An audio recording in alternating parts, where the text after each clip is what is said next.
আসসালামু আলাইকুম আমার সকল পান ভিউয়ার্স, আমি তান্ত্রিক রতন কবিরাজ আজকে আপনাদের মাঝে নিয়ে আসছি খুবই একটি পাওয়ারফুল বশীকরণ মন্ত্র নিয়ে হাজির হয়েছি। যে মন্ত্রটি দ্বারা আপনার ভালোবাসার কাঙ্ক্ষিত ব্যক্তিকে আপনার প্রতি বশবাধ্য করতে পারবেন, আপনার জন্য পাগল বানিয়ে দিতে পারবেন। বিয়াস, আপনার ভালোবাসার কাঙ্ক্ষিত ব্যক্তিকে আপনার প্রতি বশবাধ্য করতে চান, যে ভালোবাসার কাঙ্ক্ষিত ব্যক্তি আপনাকে ধোঁকা দিয়েছে, আপনাকে ছেড়ে চলে গেছে, আপনার সাথে কোনো সম্পর্ক রাখতে চায় না, আপনি ওই ভালোবাসার কাঙ্ক্ষিত ব্যক্তিকে আপনার প্রতি বশবাধ্য করতে পারবেন, আপনার জন্য পাগল বানাতে পারবেন। বিয়াস, এটি খুবই পাওয়ারফুল একটি বশীকরণ মন্ত্র, যে মন্ত্রটি দ্বারা 3 ঘন্টার ভিতরে আপনার কাঙ্ক্ষিত ভালোবাসার ব্যক্তিকে আপনার জন্য পাগল বানাতে পারবেন, আপনার কাছে আনতে পারবেন।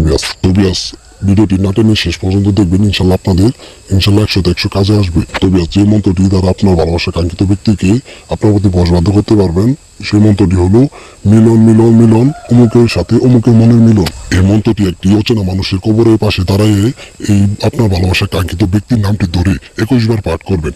ইনশাল্লাহ 21 বার পাঠ করবেন, আপনার ভালোবাসার কাঙ্ক্ষিত ব্যক্তিটি আপনার জন্য অস্থির হয়ে যাবে, আপনার জন্য পাগল হয়ে যাবে, আপনার প্রেম ভালোবাসা আবদ্ধ হয়ে যাবে, আপনার জন্য একেবারে পাগল হয়ে যাবে, আপনার জন্য দেওয়ানো হয়ে যাবে।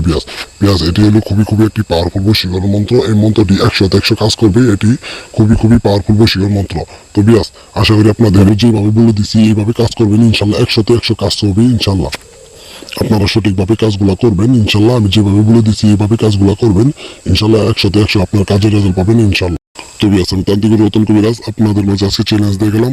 100 কাজ হবে, 3 ঘন্টার ভিতরে আপনার ভালোবাসার কাঙ্ক্ষিত ব্যক্তিটি আপনার জন্য বশবাধ্য হয়ে যাবে, আপনার জন্য পাগল হয়ে যাবে। তো বিয়াস, আপনারা যদি আরো কোনো কাজের ভিডিও চান, স্ক্রিনে দেওয়া নাম্বারে ইমো হোয়াটসঅ্যাপে যোগাযোগ করবেন, আমি সঠিক নকশায় কাজ করে দেবো ইনশাল্লাহ।